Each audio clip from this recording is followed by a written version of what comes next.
Assalamualaikum warahmatullahi wabarakatuh. Waalaikumsalam warahmatullahi wabarakatuh. Alhamdulillah, hari ini kita dipertemukan kembali untuk belajar materi apa? Lima. Ya, baik. Ya. Bagaimana? Sudah siap semua? Siap. Kalau gitu, silakan ketua kelasnya untuk mempersiapkan dan pimpin doa. Seluruhnya siap berdiri. Ucapkan salam kepada Bapak Guru. Assalamualaikum warahmatullahi wabarakatuh. Waalaikumsalam warahmatullahi wabarakatuh. Duduk. Baca doa.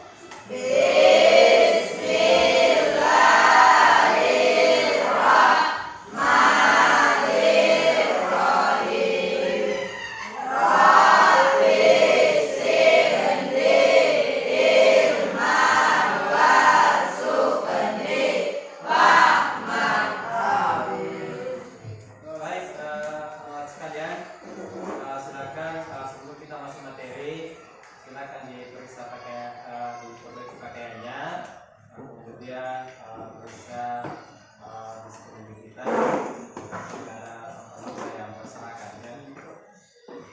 Kemudian selanjutnya saya cek hadiran dulu, karena saya lihat dari sini aku lampunya berarti hadir semua ya. Kemudian alhamdulillah seperti biasanya sebelum kita memasuki materi ya, mari kita briefing sejenak. Saya bilang 10 ke bawah, berarti kamu harus mengatakan 11 ya. Kalau saya mengatakan 10 ke atas berarti 9 ya. Baik, fokus semua ya. Ya. 120 ke atas. 119. Oke. 130 ke bawah. 131. Oke, baik ya. Artinya konsentrasi sekarang sudah bagus semua. Baik teman-teman sekalian, yang perlu kita perhatikan juga bahwa bagaimana di sistem pembelajaran ini, bagaimana kita bisa membangun komunikasi yang baik antara guru dengan siswa. Karena kapan kita tidak membangun komunikasi dengan yang baik antara guru dengan siswa, maka pembelajaran itu saya yakin tidak akan berjalan sesuai apa yang kita harapkan. Nah, apa yang saya mau harapkan sebenarnya, semua siswa aktif, baik itu di kelompoknya maupun secara individu ya. Karena tujuan kita bagaimana kita bisa memahami pembelajaran kita khususnya di P5 ini. Di mana P5 di pertemuan yang ke-7 ini kita sudah membahas yang namanya pembuatan nanti pupuk kompos dan pestisida organik ya. Baik anak sekalian, kita masuk di materi. Baik anak sekalian, saya bertanya dulu kepada anak sekalian bahwa mengapa kita perlu membuat pupuk kompos? Siapa yang bisa jawab? Minta Dini untuk menjawab dulu. Untuk mengurangi pemakaian pupuk kimia pada tanaman. Baik, terima kasih, jawaban yang sangat bagus. Ada yang lain? Kemudian yang kedua, apa yang dapat kita lakukan untuk merawat dan menjaga tanaman agar tidak terkontaminasi dengan pupuk kimia? Siapa yang bisa jawab? Padil, bisa jawab Padil? Banyak menggunakan pupuk kompos dan pestisida organik. Baik, banyak-banyak menggunakan pupuk kompos dan pestisida organik. Jadi yang perlu kita pahami di sini, bagaimana kita bisa memanfaatkan alam yang ada di sekitar kita. Karena kita tahu bersama bahwa di sekitar kita, khususnya di wilayah kita ini, banyak sekali sumber daya alam yang bisa kita kelola menjadi pupuk kompos ya. Kemudian untuk apa itu semua? Yang pertama, agar tanaman terhindar dari zat-zat kimia, ya, zat kimia. Kemudian kenapa tanaman itu harus terhindar dari zat kimia? Yang pertama, mengurangi penyakit bagi yang mengonsumsi, ya. Jadi sekalian, silakan bagaimana bisa berbuat membuat pupuk itu sendiri, karena banyak sekali zat-zat atau bahan-bahan yang bisa kita buat. Baik anak sekalian, kemudian anak sekalian, yang perlu kita pahami di sini, bagaimana kita mengetahui langkah-langkah pembuatan pupuk kompos itu sendiri, ya. Karena yang perlu kita tahu bersama bahwa tujuannya pembelajaran ini bagaimana nantinya kita bisa membuat pupuk komposnya, ya. Itu nanti kita akan bagi per kelompok, ya, pupuk komposnya. Kemudian perlu kami sampaikan di sini bahwa silakan dicatat, ya, di bukunya. Silakan dicatat di bukunya.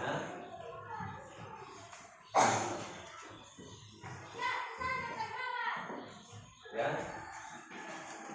bahwa pupuk kompos itu terbuat dari pertama dari sampah organik, ya, dari sampah organik, ya.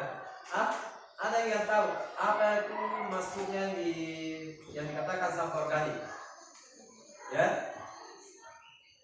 Sampah organik itu adalah seperti sisa-sisa makanan, ya, kemudian daun kering, kemudian rumput, kemudian kotoran sapi atau kuda.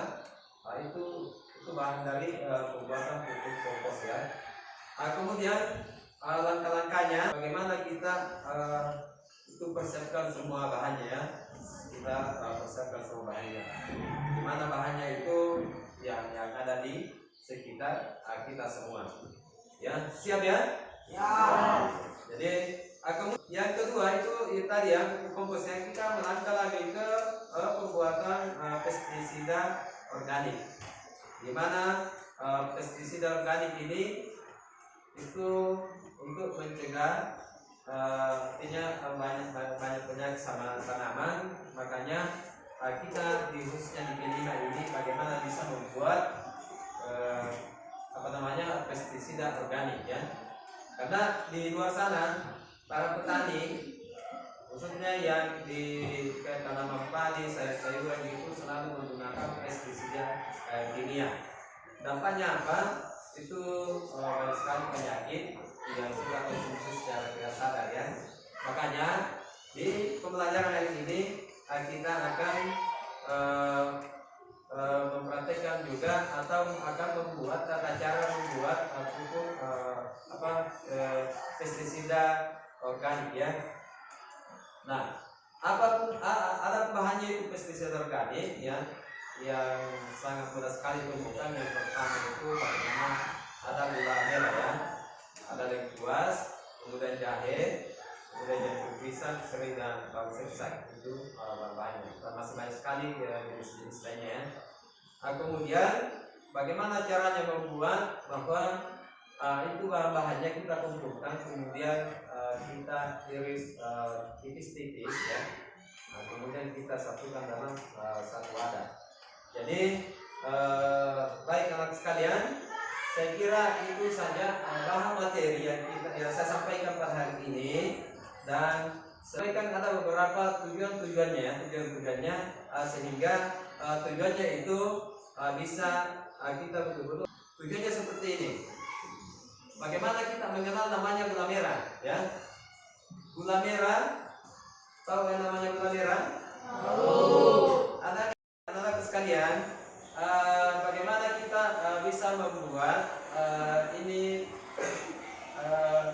pestisida organik, di mana bahan-bahannya itu yang pertama adalah gula merah, lengkuas, kemudian jahe, jantung pisang, kemudian serai, dan susak, ya. Saya mau tanya anak sekalian, ya, jenis bahan ini tahu semua? Tahu semua ya? Tahu. Saya mau tanya dulu, apa itu gula merah? Coba. Fadil, ya, terbuat dari pohon aren. Ya, oke, baik. Terima kasih jawabannya. Hapus dulu untuk jawabannya semua. Kemudian yang kedua itu lengkuas. Lengkuas ini tumbuh di mana-mana ya. Bahkan sebagian petani itu menjadikan menganggap sebagai lengkuas adalah gulma ya, yang menghambat pertumbuhan tanaman-tanaman lainnya. Makanya di lengkuas ini banyak sekali digunakan juga, baik di warung-warung itu banyak sekali digunakan. Makanya untuk hari ini bagaimana kita tahu apa manfaatnya lengkuas pada tanaman ya. Kemudian ada jahe. Jahe juga biasa dikonsumsi di sekitar kita ya. Ya, banyak minuman-minuman khas misalnya. Kemudian jantung pisang akan bagaimana bisa persiapkan bahannya ya. Bagaimana bahannya itu, bagaimana kita bisa mencari masing-masing di kebun ya, kemudian nantinya kita akan jadikan sebuah bahan di mana kita praktekkan nantinya dimana kita praktekkan untuk bagaimana bisa membuatnya. Jadi kita lagi tidak perlu terlalu banyak memakai, kalau perlu ketika itu memakai pestisida kimia ya, karena pestisida kimia itu sangat berbahaya sekali ya. Kemudian nanti yang kita persiapkan juga bagaimana kita persiapkan tempatnya ya, kita persiapkan tempatnya untuk tempat prakteknya nanti di prakteknya itu kita akan bagi kelompok nanti pembuatan pestisida organik, di mana pembuatan pestisida organik itu saya sudah sampaikan sebelumnya bahwa harus kita siapkan yang namanya yang pertama jahe ya, dan kemudian lengkuas, kemudian gula merah, kemudian jantung pisang ya. Perlu saya sampaikan takarannya. Yang pertama, jantung pisang itu 5 sampai 6 sendok besar ya. Kemudian jahenya itu 1 sendok besar. Kemudian lengkuasnya 1 sendok besar. Kemudian gulanya 1 sendok besar juga.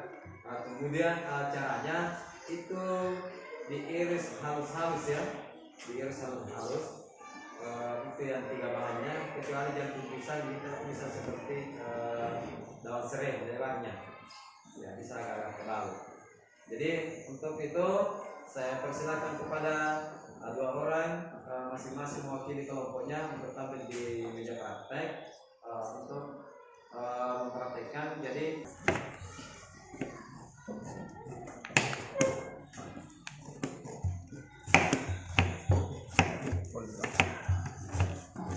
mana air airnya tadi?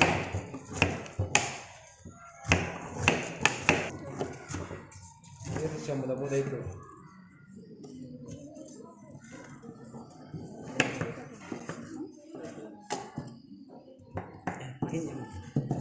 Kasih naiki air. Yang pertama kasih turun gulanya. Itu 1 sendok ya, sudah ya? Ya, turun gulanya. Di sini Pak. Iya.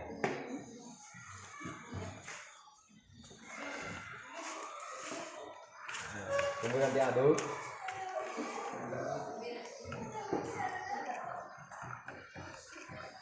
Ini berapa tadi? 6. Ya, silakan turun juga.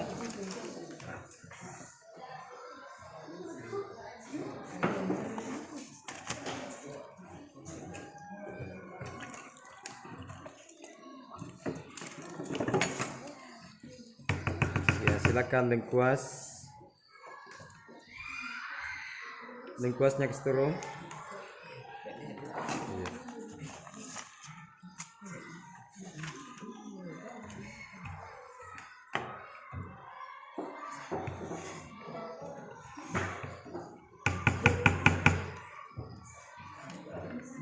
Ya. Ya.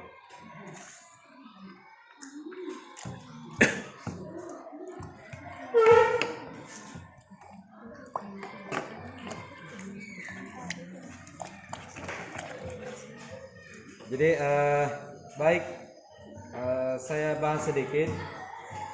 Kenapa misalnya kita perhatikan menggunakan 4 bahan ini. Yang pertama, bahan ini yang dari jantung pisang. Jantung pisang ini artinya dia mengandung perekat yang kuat ya, perekat yang kuat. Kemudian airnya itu bisa berfungsi sebagai nutrisi bagi tanaman. Jadi dia akan bertahan selama, kalau kita sudah semprotkan itu bertahan sampai 10 hari di tanaman. Kemudian kenapa ada lengkuas? Lengkuas ini berfungsi sebagai menangkis serangan hama yang mana terjadi biasa itu pembusukan pada batang atau buah. Kemudian ada jahe. Jahe seperti dia tuh untuk menahan juga penyakitnya. Gula merah. Gula merah ini dia berfungsi sebagai fungsinya sebagai untuk tahan lama di obat ya, untuk tahan lamanya obat supaya tidak cepat membusuk. Itu fungsi-fungsinya. Kemudian setelah dibuat seperti ini kita fermentasi selama 1 minggu ya. Kita fermentasi selama 1 minggu. Itu caranya untuk fermentasi itu ya. Kita ambil kertas seperti ini ya. Diperhatikan baik-baik. Itu ditutup rapat-rapat ya. Kemudian kita ikat karet di sini ya. Iya. Kita ikat karet itu selama 1 minggu. Kemudian ini akan kelihatan nanti kalau dia sudah bagus, dia tuh seperti itu bisa menghasilkan gas. Bisa menghasilkan gas kalau kita tutup rapat-rapat. Tambah lama tambah bagus. Kemudian kegunaannya itu semakin lama difermentasi itu semakin bagus sama tanamannya. Jadi yang perlu kita ketahui bersama di sini, kita lagi tidak menggunakan yang namanya pestisida kimia supaya aman dikonsumsi oleh manusia. Jadi kita tidak terendus yang namanya penyakit-penyakit yang dari kimia. Saya kira itu saja praktek kita pada pagi hari ini. Kemudian selanjutnya kita mengaplikasikan di tanaman. Saya akhiri, sampai jumpa di lokasi. Oke, baik anak sekalian, 1 minggu yang lalu kita sudah membuat pupuk kompos, di mana pupuk kompos ini dari bahan-bahan campuran dari pupuk kandang atau lain sebagainya. Kemudian kita sudah fermentasi selama 1 minggu dan ini hasilnya, ya bagus sekali hasilnya selama 1 minggu. Kita fermentasi dan ini sebentar kita akan menggunakan atau menyebarkan di tiap-tiap tanaman ya. Jadi sebentar silakan masing-masing dari kelompok itu mengambil tanaman di sini. Itu cukup kita satu genggam saja satu tanaman ya. Satu genggam satu tanaman kita aplikasikan di tanaman ya. Kemudian 1 minggu yang lalu juga kita sudah buat pupuk cair organik ya. Itu kita aplikasikan juga sebentar ini. Sebagaimana pupuk organik ini sesuai dengan 1 minggu yang lalu kita sampaikan bahwa fungsinya itu untuk mengantisipasi hama-hama yang ada di tanaman ya, baik itu tanaman lombok, tanaman ubi jalar, kemudian tanaman jahe. Selain itu dia akan berupa pupuk juga. Jadi satu kali kita aplikasikan banyak hal yang bisa jadi manfaatnya. Saya kira cukup dan selanjutnya saya persilakan kepada anak sekalian mengambil tempat tiap-tiap kelompok itu aplikasinya sebentar di tanamannya. Silakan.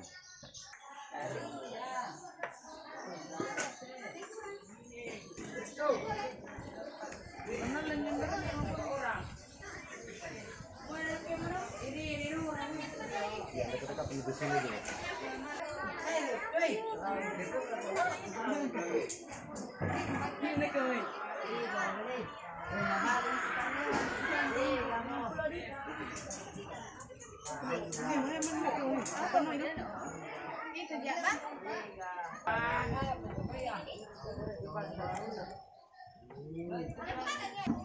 Ini kelompok berapa ya? Kelompok 4 Pak. Kelompok 4. Jenis tanaman yang ditanam? Ada lombok, ubi jalar, pepaya. Bisa kamu jelaskan kenapa memilih tanaman lombok, ubi jalar, kemudian pepaya? Silakan jelaskan dulu fungsinya untuk apa. Alasan saya memilih tanaman lombok adalah tanaman lombok buahnya dapat dimanfaatkan sebagai bumbu dapur Pak. Ya.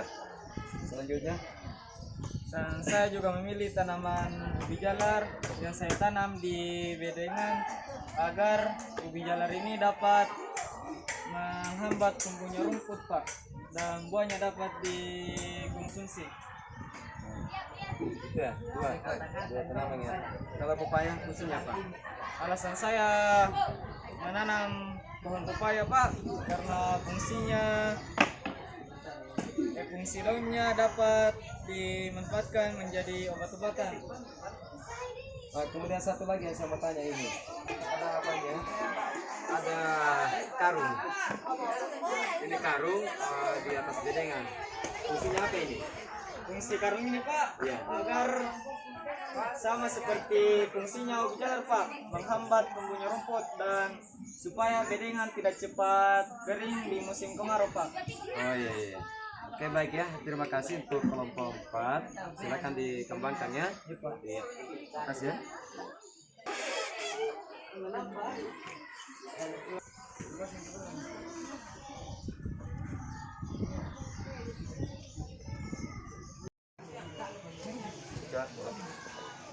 Di kelompok 3 ini jenis tanaman yang dikembangkan apa? Lombok. Selain lombok apa saja? Ada jahe. Oh jahenya belum tumbuh ya? Selain jahe ada lagi lengkuas. Bisa Anda jelaskan apa fungsinya itu semua? Lombok adalah bermanfaat sebagai bahan dapur atau bahan makanan. Oke, kalau jahenya? Jahe bisa dibuat sebagai bahan tradisional yaitu seperti Sarabaya. iya Pak, sarap Pak. Oh iya. Kalau lengkuasnya? Bermanfaat sebagai obat-obatan Pak. Sebagai obatan ya. Ya bisa juga sebagai bumbu ya. Iya Pak. Ya, baik, terima kasih ya. Silakan dirawat, dikembangkan terus.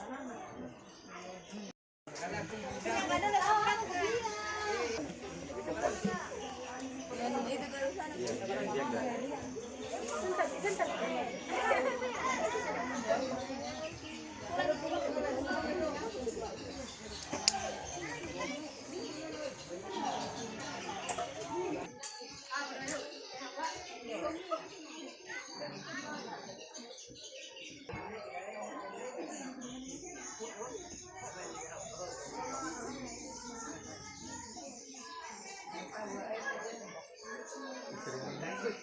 Ini kelompok berapa?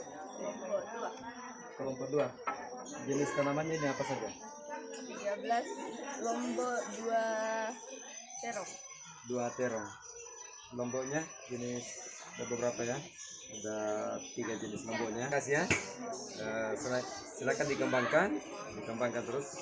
Saya akan pantau terus ya. Terima kasih. Oke, kita bergeser ke kelompok 1. Di kelompok 1 ini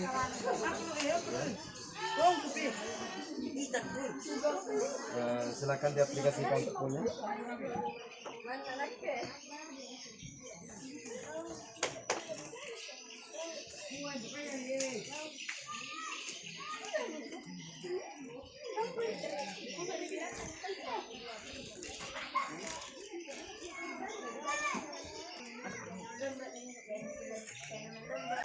Baik Naya, saya mau tanya-tanya tanaman apa saja yang kita kembangkan di sini? Bisa nggak jelaskan sedikit untuk apa itu lombok dikembangkan?